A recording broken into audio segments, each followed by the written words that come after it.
For the last 3 years since the tragedy at Pulse, the Orange County Regional History Center has paid tribute to the victims with art. This year, the exhibit is called Love Speaks, a collection showing all the love that has stemmed from that day and continues to unite across the City Beautiful and all through Central Florida. News 6 at 9's Carolina Cardona takes us inside and shows us how so many people were moved to honor the fallen 49.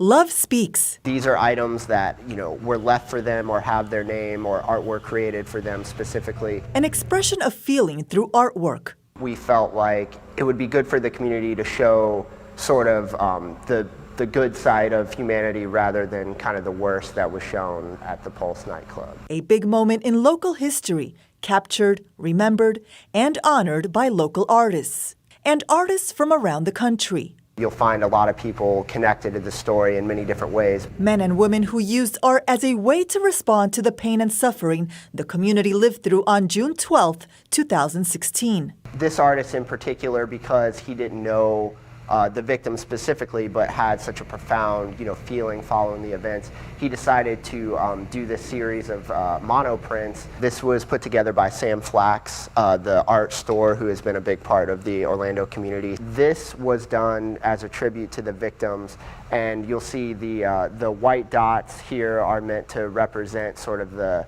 pain following Pulse. Photographer J.D. Caston recalls the sense of urgency he felt once he heard the news. I grabbed my bag, I called my family, crying, like, hey, I'm safe, but I'm going to my community now.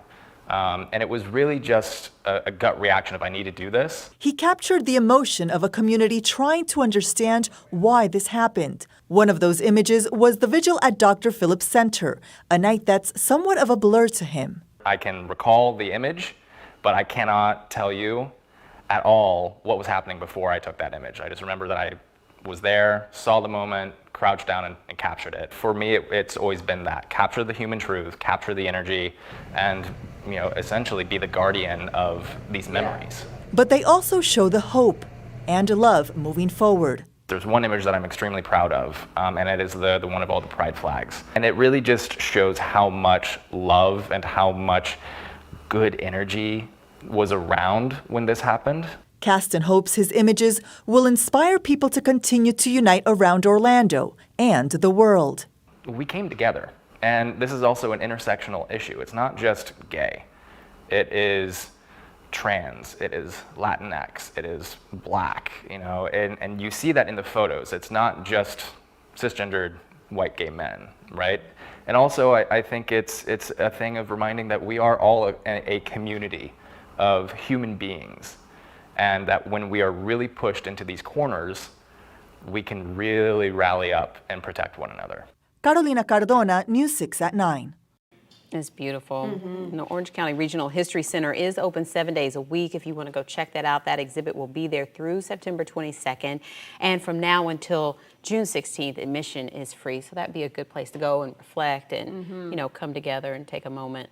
Yeah. I know a lot of people have created artwork afterwards, and that's something that helps you cope with things. So maybe you can bring your artwork there and see if they'll hang it up. A form of expression. I mean, it's just, and that's such the beautiful thing about art is you look at one thing and you can find a whole other story that artist also wanted to portray. So it's great. Art can really bring a lot of people together.